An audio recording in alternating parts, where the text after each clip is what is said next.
This whole COVID-19 pandemic has brought out the heroes within our community, and I think it's about time we hear from them. So let's check in with the frontline workers, the people actually facing down the virus, day in and day out.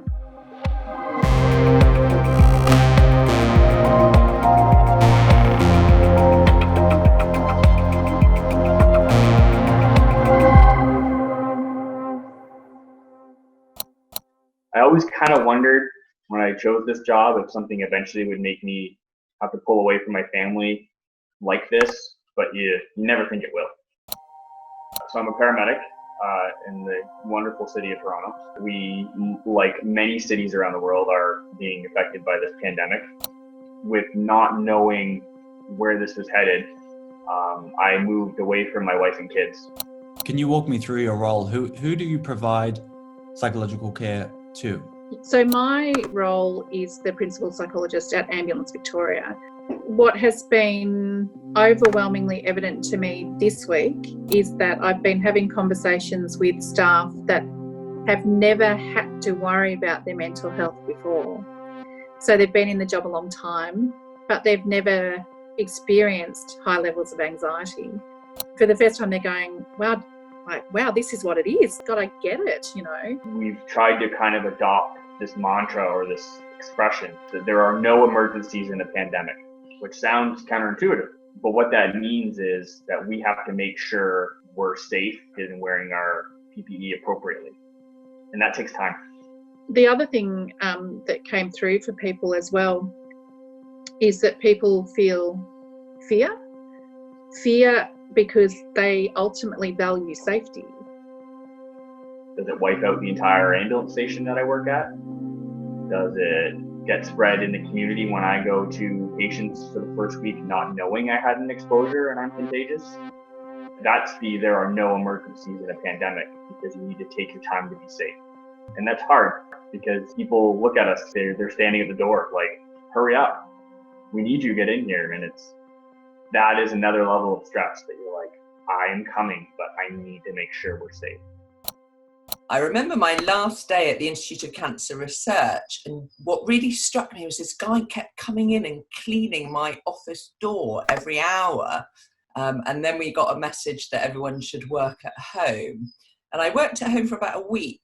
And then it really hit me quite how significant this was all going to be. So I took myself to the Marsden Hospital where I have a clinical contract. And whilst doing that, I started getting pulled into some of the policy level stuff. And one of the really big issues that continues to be important is not delaying cancer surgery. What has happened in the UK, which we hadn't anticipated, is actually the patients all stayed at home.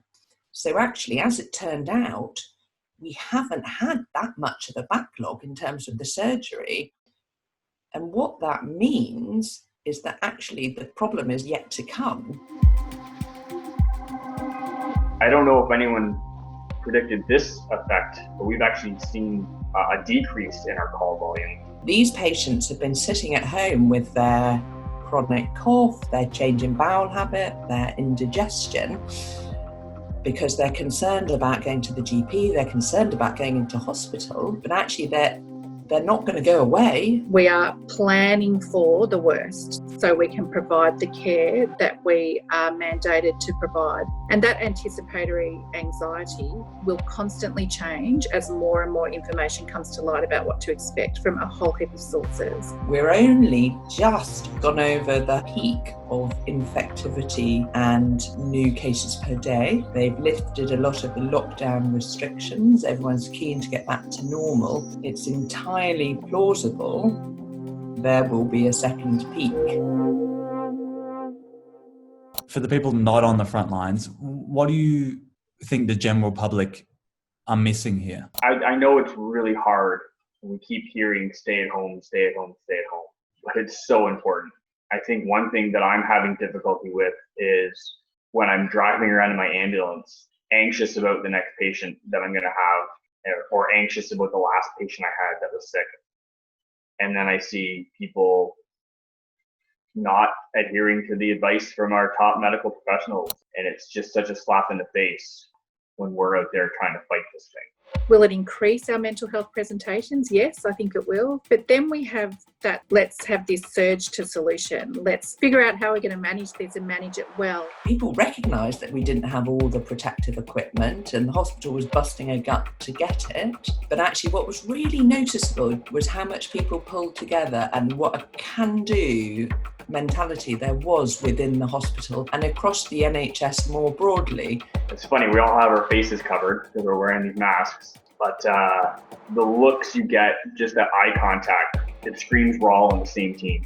For emergency services in particular, and I feel so privileged to work with this group of people, we feel part of something. I feel very fortunate to be busy and to have something useful to do. This is crappy, but it's not going to beat us. I think people who've never had to worry about their own strong emotional reactions to things, for them to have a tiny little bit of insight into what that feels like, I think there'll be a lot of post-traumatic growth for everybody that comes through this. I think mind-blowing is the right word. It's been huge. There's so many changes that are affecting so many people in different ways, but it seems like out of this is coming support from all angles. The pots and pans banging at 7:30 on the balconies here. I open up the sliding door in this condo that I'm in just to listen to it. It's funny. I can see how people might not think it is, but it's the little things that really keep you driving. We so often see trauma as this really negative experience for everyone. But when we handle it effectively, we might actually be able to grow from it. No doubt, we still need to be wary. This thing is far from over. But by working together and supporting each other, we're going to come through the other side and we might be stronger for it. In a crisis, the small things count. So let's not forget those frontline workers and keep banging on those pots and pans because they're listening.